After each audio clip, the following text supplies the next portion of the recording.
Agradecemos a todos que têm estado conosco, estudando a palavra de Deus a cada semana. Vamos fazer uma oração para que Deus nos conduza. Nosso Deus e Pai, seja conosco, guia nos momentos que se seguem a estudar a tua palavra. Pedimos suas bênçãos e agradecemos em nome de Jesus. Pedimos. Amém. O tema dessa semana é a mensagem da cruz. Nós temos que entender que a cruz, que era considerado algo, muito ruim, mesmo sendo ruim, ela tornou-se não a cruz, mas o ato que foi realizado na cruz tornou-se para nós algo muito importante. Nós vamos entender. O plano de Deus ao criar a raça humana foi que nós existíssemos para sempre e morássemos com Ele, na presença dEle, como seus filhos. E houve o pecado. Adão e Eva aceitaram, a estratégia de Satanás, e o pecado passou a dominar na humanidade. E com consequência veio a morte. E Deus traçou um plano, e esse plano era um plano, de reconciliar nós com Ele. Tudo que está acontecendo é para que um dia isso ocorra. Deus tem dado tempo ao tempo para que nós possamos ter a oportunidade de escolher se vamos nos reconciliar com Ele ou não. Em 1 Coríntios 1,18 diz assim: pois a mensagem da cruz é loucura para os que perecem. Então, para aqueles que rejeitam a mensagem, do que ocorreu na cruz, passa a ser o quê? Uma loucura. Algo que a pessoa rejeita. Mas para nós que somos salvos, a gente passa a entender que, na verdade, o poder de Deus estava atuando, mesmo naquele momento tão difícil. E isso já estava escrito em Isaías 53, verso 2 a 5, explica o que ia acontecer com o servo sofredor. E esse servo sofredor é o Messias, é o ungido, Jesus. Diz aqui, porque foi subindo como um renovo perante ele, e como raiz de uma terra seca. Não tinha beleza nem formosura, e olhando nós para ele, não havia boa aparência nele, para que o desejássemos. Era desprezado, e o mais rejeitado entre os homens. Homem de dores, experimentado nos sofrimentos. Então, Jesus passou por toda essa trilha de dificuldades. Como de um que os homens escondiam o rosto. Então, não era alguém bonito. Jesus não era alguém bonito, considerado bonito. Nem naquela época, nem hoje. Era desprezado. Não fizemos dele causa alguma. Verdadeiramente, a Bíblia explica, ele tomou sobre si as nossas enfermidades. A enfermidade que é da raça humana. As nossas dores levou sobre si. E nós o reputávamos por aflitos. E alguns estavam culpando a Jesus como se ele tivesse algo, É complicado. Ferido de Deus e oprimido. Mas ele foi ferido por causa das nossas transgressões. Ele escolheu, ele aceitou ser ferido. Moído por causa das nossas iniquidades. Iniquidade é pecado, transgressão da lei. O castigo que nos traz a paz estava sobre ele. E pelas suas pisaduras nós somos sarados. Então, o plano de Deus foi assumir algo que nós, como seres humanos, não iríamos conseguir assumir e continuar existindo. Então, Jesus fez esse plano, o Pai e o Espírito Santo, para nos dar essa condição. Efésios 2, 14, 16 explica um pouco mais, diz assim, porque Jesus, ele é a nossa paz, a qual de ambos povos fez um só. Na verdade, desde o início era só um povo, e depois houve divisão, de povos, multidões, nações. Mas de forma, original, só existia um povo, a raça humana. E Jesus, ao fazer a paz, uniu novamente todos os povos em um só. Derrubou a parede de separação que estava no meio. Então existia uma parede. Na sua carne, desfez a inimizade. Como um ser humano, ele desfez essa inimizade. Isto é, a lei dos mandamentos que consistiam de ordenança. E alguns aqui dizem que esses mandamentos aqui são os 10 mandamentos. Não. E você vê na Bíblia, em Levítico, Deuteronômio, existem leis de ordenanças. Quem são essas leis de ordenanças? Lei do sacrifício de animais, lei de como o sacerdote devia se vestir, como devia comer, como devia beber, com quem devia casar. Tudo isso era o quê? Lei de ordenanças. Isso era separado da lei dos 10 mandamentos, que é a lei chamada do Decálogo. né? Que a Bíblia explica isso. Então, o que foi desfeito? Qual inimizade foi desfeita? Todas as partes que envolviam cerimônias, né, deixaram, né, de vigorar, relacionadas, né, ao Messias, ao Cordeiro. Para fazer o quê? Para criar em si mesmo, dos dois, um novo homem, fazendo a paz. E como isso foi feito? Diz que pela cruz, Jesus conseguiu reconciliar ambos com Deus em um corpo, tanto os gentios, né, como os judeus, né, o circunciso como os incircuncisos, né, criando todo mundo, né, e unindo eles num só corpo, que hoje é o que? A igreja, matando com ela as inimizades. Então, Jesus fez todo esse processo para unificar a raça humana em um só povo, uma só fé, um só Senhor. Então, o que é o evangelho da cruz? O evangelho são boas novas explicando o que ocorreu lá na cruz. 1 Coríntios 2, de 1 a 2, diz assim: eu, irmãos, fui ter convosco, anunciando-vos o testemunho de Deus. Não fui com sublimidade de palavras, ou seja, palavras, né, perfeitas, palavras eloquentes, né, importantes, ou de sabedoria, né? Nem de sabedoria Paulo está dizendo aqui que veio, né? Usando palavras de sabedoria. Porque nada me propus saber entre vós, senão a Jesus Cristo e este crucificado. Então, é de assaz importância explicar por que Jesus morreu na cruz. 1 Coríntios 1, 18 e 19 diz assim: porque a palavra da cruz, ou seja, a mensagem que envolve a questão da cruz, é loucura para os que perecem, mas para nós que somos salvos é o poder de Deus. E aqui completa dizendo: porque está escrito: destruirei a sabedoria dos sábios e aniquilarei a inteligência dos inteligentes. Então Deus traçou um plano que mesmo as pessoas, né, que eram consideradas, né, inteligentes ou sábios, né, se rejeitassem a verdade, elas não participariam, né, desse plano aqui. 1 Coríntios 1, 27 e 29 diz assim: mas Deus escolheu as coisas loucas deste mundo para confundir as sábias. Deus escolheu as coisas fracas deste mundo para confundir as fortes. Deus escolheu as coisas vis deste mundo, as desprezíveis, as que não são, para aniquilar as que são. Interessante, né? Para que nenhuma carne se glorie perante ele. Então, as coisas que vão acontecer conosco, em função, né, da mensagem do evangelho que nós conhecemos, Deus diz aqui que escolhe as pessoas que você menos espera. E aqui tem um conselho que Deus dá para mim e para você em Jeremias 9, 23 e 24. Diz assim: assim diz o Senhor, não se glorie o sábio na sua sabedoria, nem se glorie o forte na sua força, nem se glorie o rico nas suas riquezas. Ele não pode ficar se baseando na sabedoria própria, se baseando na força que você tem, nem se baseando nas suas riquezas. Mas o que se gloriar, glorie-se nisto. A gente tem que dar glória a Deus por quê? Em me entender e me conhecer. Então, o propósito original é reconhecer a Deus e entender a Deus. Porque diz: porque eu sou o Senhor, que faço beneficência, juízo e justiça na terra, porque dessas coisas me agrado, diz o Senhor. Então aqui a gente pode entender, né, que quais são os princípios que nós temos que seguir. Aqui diz também João 17:3, Jesus explica para mim, para você, o que é a vida eterna. A vida eterna é o quê? É que te conheçam a ti só, por Deus, o único Deus verdadeiro, a Jesus Cristo a quem enviaste. Amém? Então aqui a gente pode ver e entender a forma que Deus, né, nos mostra, né, como nós alcançamos a vida eterna.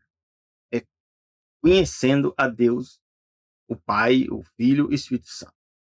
Apocalipse 5:12 diz assim: que com grande voz diziam: digno é o Cordeiro, né, que foi morto, de receber poder, riquezas, sabedoria, força, honra, glória e ações de graça. Então nós vamos passar, né, aqueles que estiverem salvos, vamos passar a vida, né, reconhecendo, né, o que Jesus fez por nós e em nós. Então aqui fala sobre honra, glória, força, né? Isso é importantíssimo para nós entendermos. Para alguns, a mensagem do evangelho, né, que significa boas novas, é o que? É uma loucura. Loucura para quem? Para os que se perdem. Em 1 Coríntios 1, 21, 24, diz assim: pois visto que na sabedoria de Deus o mundo não conhecia a Deus pela sua sabedoria. Então Deus envia o Messias e a maioria das pessoas rejeita. Aprove a Deus salvar os crentes pela loucura da pregação. Então Jesus, né, agora deu uma ordem, nós estamos aí fazendo, né, essa pregação, né, de forma, né, diferente, né, do que era no passado. Aqui fala, porque os judeus pedem sinal e os gregos buscam sabedoria, mas nós pregamos a quem? A Cristo crucificado, que é um escândalo para os judeus e loucura para quem? Para os gregos. Mas para os que são chamados, aqueles que são chamados, algumas versões falam sobre eleitos, né? Tanto judeus como gregos, lhe pregamos a quem? A Cristo, o poder de Deus e a sabedoria de Deus. Então, geralmente, nós temos que entender que o plano de Deus para nós é que nós sejamos salvos. Mas a gente tem que ter muito cuidado. 1 Coríntios 3, 18, 20 aqui diz assim, ó: ninguém se engane a si mesmo. Então, significa que a gente pode estar se enganando. Pode. Se alguém dentre vós se tem por sábio neste mundo, faça-se louco para ser sábio. Porque a sabedoria deste mundo é loucura diante de Deus, pois está escrito, ele apanha os sábios na sua própria astúcia. E outra vez, o Senhor conhece os pensamentos dos sábios, que são vãos. E aqui eu vou explicar para vocês, né? E muitas vezes a gente vê coisas e não entende as origens dessas coisas e quão enganados nós estamos. Aqui mostra a origem das cruzes, da cruz nas nações antigas, né? Tem esses vários símbolos aí, ó. Tudo está relacionado com a cruz. E aqui eu peguei a fonte de um livro que eu tenho das duas Babilônias, né, de Alexandre Hislop. Então, esses símbolos, né, hoje são usados aí, né, para o movimento anarquista, para várias coisas, né, são usados esses símbolos de cruz. Mas a origem desses símbolos aqui não vem do cristianismo, hein? Vem do paganismo. Várias religiões usaram esses símbolos aqui, pagãos. E ele aparece, né, no Império Romano por causa do quê? Das incorporações, né, das deidades, né, dos deuses, né, que eles tinham lá. E aí, na época que Jesus estava, a cruz já fazia parte, né, do sistema romano de punição. Mas a cruz está envolvida com as falsas adorações e está ligada ao Deus Sol. Interessante, né? Por que a cruz está ligada ao Deus Sol, né? Então, se for no Egito, né, tinha o faraó, usava, né, o sinal do X, quando ele morria, né, que era parecido com esse número 2 aqui, e que representava de fato uma cruz. E esse X estava ligado, né, ao faraó, e o faraó estava ligado ao quê? Ao Horus, Osíris, que era o Deus Sol. Então, o símbolo da cruz está relacionado também a Apolo, né, também tem imagens de Apolo com cruzes. E Apolo é o quê? O Deus Sol. Então, o sistema da cruz surge no Império Romano e passa a fazer parte do cristianismo, né? Para alguns, né? Tem até uma simbologia que as pessoas passam, né? A dar muita importância para a cruz. Usam como na roupa, usam, né? Como bijuterias, né? Mas a gente tem que entender que isso aí não tem nada a ver com o cristianismo. Não tem nada a ver com o Messias. O Messias foi morto na cruz. A cruz não simboliza o Messias. O que simboliza o Messias é o cordeiro, é o pão, é a água, né, da vida, né? Desceu do céu, a água, né? O candelabro, né? Então, vários símbolos, né, que estão na Bíblia representam, né, ao Messias, ao ungido. Mas a cruz não. Então a gente tem que ter cuidado, né? E não dar importância à cruz, e sim quem morreu na cruz. E sim, quem morreu na cruz é importante. E o que ocorreu na cruz, ao morrer, aí a mensagem, essa é importante a gente saber. Então, ela é o que? Representa poder para os que são salvos. Nós entendemos que ocorreu na cruz. 1 Coríntios 1,18 diz, porque a palavra da cruz é loucura para os que perecem, mas para nós que somos salvos é o poder de Deus. Porque nós vamos entender que algo terrível que ocorreu no final Deus transformou numa bênção para a humanidade. Todos que serão salvos. 1 Coríntios 1, 23 e 25 diz aqui: mas nós pregamos a Cristo o quê? Crucificado, que é escândalo para os judeus e loucura para os gregos. Então, a importância aqui não é a cruz, nem a crucifixão. É Jesus que morreu na cruz. Mas para os que são chamados, tanto judeus como gregos, lhe pregamos aqui a Cristo. E quem é o poder de Deus? Não é a cruz, é Jesus, Cristo.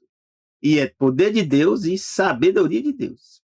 Diz que porque a loucura de Deus é a mais sábia do que os homens, e a fraqueza de Deus é mais forte do que os homens. Então Deus, ao decidir fazer alguma coisa, aquilo vai ocorrer. 1 Pedro 2, 24 e 25 diz assim: levando, né, Jesus, levando ele mesmo em seu corpo os nossos pecados sobre o madeiro. A cruz era madeira. Para que, mortos para os pecados, aí quando Jesus morre, nós também morremos junto com ele. Todos aqueles que aceitam Jesus como Senhor e Salvador. Para o quê? Para que nós agora pudéssemos viver para a justiça. Nós vamos ser agora, a partir do quê? Santificados, transformados numa nova criatura. E pelas suas feridas nós somos o quê? Sarados, como está lá em Isaías. Porque éreis como ovelhas desgarradas, mas agora tendes voltado ao pastor e bispo das vossas almas. Então, qual é o nosso pastor que nós temos? O verdadeiro pastor é Jesus. E o bispo, né? Que seria a cabeça, né, das almas, é Jesus, que é o verdadeiro bispo. A gente tem que ter atenção. Apocalipse 12, 3 a 5 explica um pouco mais, né, sobre como Deus traçou o plano da redenção e que tem a ver isso, né, com Jesus e conosco. Diz: e vi outro sinal no céu, e eis que era grande um dragão vermelho. Então, o dragão, se você for em Apocalipse, né, 12, 7 a 9, mostra que o dragão é a antiga serpente, e o diabo e Satanás. E ele aqui surge como um dragão vermelho. Tinha 7 cabeças e 10 chifres, né, similar, né, ao animal de Apocalipse 13, né, que tem 7 cabeças, né, e 10 chifres. E sobre as suas cabeças 7 diademas, as 7 coroas, né? Ou seja, tinha poder de governo. E sua cauda levou após si a terça parte das estrelas do céu. Aqui a Bíblia revela que Satanás, ao perder a batalha no céu, ele traz junto com ele um terço dos anjos. E lançou eles, né, esses anjos, sobre a terra. E diz: o dragão parou diante da mulher que havia de dar à luz. E aqui está falando, né, que Satanás estava por detrás do plano de matar Jesus. Por isso que Jesus foge para o Egito junto com quem? Com Josué e Maria. José e Maria, é verdade. E aí Deus já tinha percebido que isso ia ser ocorrido. E diz que o dragão para diante da mulher, e aqui mulher que tanto é Maria como também a igreja, que havia de dar à luz, para que quando desse a luz lhe tragasse o filho. Então o plano era matar os Messias do Salvador. E Deus impediu que isso acontecesse. E deu à luz o filho do homem, que há de reger o quê? Todas as nações com vara de ferro. Então será o verdadeiro governante. E aqui fala: e seu filho foi o quê? Arrebatado para Deus e para o seu trono. Então Jesus é levado para os céus até chegar um momento que ele voltará, né, para o quê? Para nos resgatar. E aqui fala, meu irmão, coisas que quem escreveu aqui não viveu isso aqui. Salmo 69, 21 diz assim: deram-me fel por mantimento, e na minha sede me deram a beber vinagre. Meus irmãos, alguns ficam dizendo que ainda vai aparecer outro Messias. Nunca vai aparecer mais Messias nenhum. Porque quem cumpre a profecia é Jesus, cumpre isso aqui em detalhes. Em João 19, 30 explica o que tinha sido escrito em Salmos, hein? Milhares de anos antes de ter ocorrido. João 19, 30 diz que quando Jesus tomou o quê? Vinagre, olha, beber vinagre. Disse que está consumado. Ou seja, está feito. O que está consumado? A salvação da raça humana está garantida. Aquilo que Deus havia prometido, ou seja, Jesus havia prometido, né, a Adão e Eva, ele vem e cumpre aqui e diz aqui: está feito, está consumado. E inclinando a cabeça, entregou o Espírito, né, e morre. Depois nós sabemos que ele ressuscita, né, e encontra várias pessoas, né, da época que estavam vivas. Então, nós temos que mensagem que nós temos a dizer? Do Messias, que foi o quê? Crucificado. Isaías 53, 6 a 9 diz assim, ó, todos nós andávamos o quê? Desgarrados como ovelhas. Cada um se desviava pelo seu caminho, mas o Senhor fez cair sobre ele a iniquidade de nós todos. Está explicando aqui o que aconteceu. Ele foi oprimido e afligido, mas não abriu a boca. Como um cordeiro que foi levado ao matadouro e como ovelha muda perante seus tosqueadores, assim ele não abriu. Tá vendo que Jesus representado aqui não é, né, por esses símbolos que a gente imagina, e sim pelo cordeiro, né? Aqui, ó, como ovelha. Da opressão e do juízo foi tirado. Quem contará o tempo da sua vida, né? Porquanto foi cortado da terra todos os viventes, pela transgressão do meu povo ele foi atingido. Então, o que tinha causado? A transgressão. E aqui diz, puseram sua sepultura com os ímpios. Isso tudo aconteceu, meus irmãos, em detalhes. E com o rico na sua morte. Ainda que nunca cometeu injustiça, Jesus nunca cometeu injustiça, mas nem houve engano na sua boca. Que bênção, meus irmãos. Isaías 53, 12 diz assim, por isso, Deus decide, né, o Pai, Filho e Espírito Santo, lhe darei a parte de muitos, salvar muitos, e com os poderes repartirá ele o despojo. Com os poderosos ele vai repartir o quê? O despojo. E despojo é aquele que você alcançar a vitória, você ganha. Porquanto derramou sua alma na morte. Foi contado com os transgressores, mas ele levou sobre si o pecado de quem? De muitos. Por que não fala de todos? Né? Porque somente levará os pecados daqueles que aceitarem. Os que não aceitarem, não vai levar os pecados. Né? E intercedeu, né, pelos transgressores. Quem são os transgressores? São aqueles que aceitaram Jesus como Senhor e Salvador. Atos 13, 27 a 30 diz assim, por não terem conhecido a este, né, os que habitavam em Jerusalém, os seus príncipes condenaram-no, cumprindo assim as vozes dos profetas, que se lê em todos os sábios. O que dizia lá?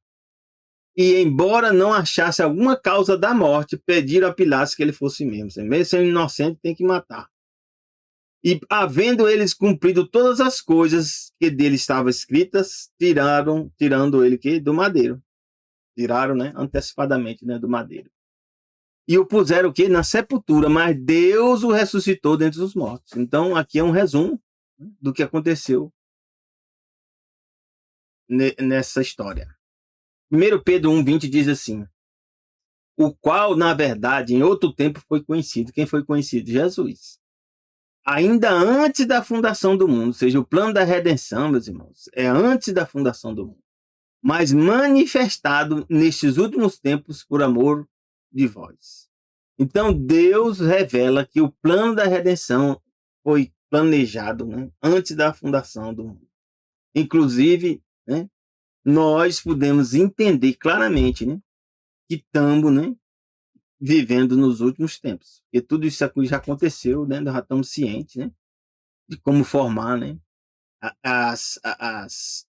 formar um pensamento, né, para a gente entender a verdade. Cristo, o poder e a sabedoria de Deus. Aqui diz 1 Coríntios 1, 24, né, verso 25, diz, para os que são chamados, Deus manda chamar todo mundo, mas nem todos vão aceitar, né? Tanto judeus como os gregos, lhe pregamos quem? A Cristo. Poder de Deus e sabedoria de quem? De Deus. Porque a loucura de Deus é mais sábia do que os homens e a fraqueza de Deus é mais forte do que os homens. Isaías 45, meus irmãos, 21, 23 diz assim, anunciai e chegai-vos e tomai conselhos todos juntos. Quem fez ouvir isso desde a antiguidade? Quem nos revela a profecia desde a antiguidade? E não eu. Deus justo e salvador, não há além de mim. Então, se declarando, né, como verdadeiro salvador. E diz assim, olhai para mim e sereis salvos. Vós, todos os termos da terra, porque eu sou Deus e não há outro. Por mim mesmo tenho jurado que já saiu da minha boca a palavra de justiça. E essa palavra não vai voltar para trás. Que diante de mim se dobrará todo o joelho e por mim se julgará o quê? Toda a língua. Isaías 46, 9 a 10 também diz assim: lembrai-vos das coisas passadas, desde a antiguidade, que eu sou Deus e não há outro Deus, não há outro semelhante a mim. Então Deus diz assim: não há ninguém igual a ele, o único Deus é ele. Ele anuncia o que? O fim desde o princípio, nós podemos ver que está de fato, né? Deus revela para nós o que vai acontecer. Desde a antiguidade, as coisas que ainda não sucederam, digo, meu conselho será firme e farei toda a minha vontade. Então Deus revela para algumas, para nós podermos entender que, na verdade, o propósito de Deus ele vai ser cumprido. A salvação minha e sua. Salmos 22, 7 a 8 diz assim: todos que me veem zombam de mim. Quando Jesus estava lá, na cruz. Estendem os lábios e meneiam a cabeça, dizendo o quê? Confiou no Senhor, que livre-o. Livre-o, pois nele tem prazer. Então aí nós podemos entender, né, que existem pessoas, né, que ainda rejeitam a verdade. E aqui Salmos 22, 16 diz assim: pois me rodearam cães. Quem são cães? São as pessoas, né, que têm um mau comportamento. O ajuntamento de malfeitores me cercou e traspassaram-me o quê? As mãos e os pés. Então Jesus não morreu, né, com a corda amarrada nos braços, né? Morreu de ferro mesmo que foi preparado, né? E furou, né? As mãos, né? E também o pescoço. Então aqui a Bíblia diz claramente, né? Que traspassaram as mãos e os pés. Né? Mas Jesus apanhou, né? Sofreu muitas outras coisas também no corpo. Né? E aí nós podemos ver, meu irmão, que no final Jesus perde, aparentemente, mas Jesus ganha. Ele cumpre o plano da redenção. Ele dá para mim e para você a oportunidade de nós aceitarmos Ele como Senhor e Salvador. E aí, ao fazer isso, nós nos tornamos o quê? Participantes da salvação. E Ele promete, todo joelho vai se dobrar um dia perante Jesus. Inclusive Satanás e os demônios que estão hoje atrapalhando tudo. Filipenses 2, 9 a 11 diz assim: por isso também Deus o exaltou, né, a Jesus soberanamente. E lhe deu um nome que é sobre todo nome. E onde? No céu, na terra, é sobre todo. Para que ao nome de Jesus se dobre o quê? Todo o joelho dos que estão onde? Nos céus, na terra, e aí tem alguma coisa debaixo da terra, porque Deus não mente, né? E debaixo da terra. E será que tem?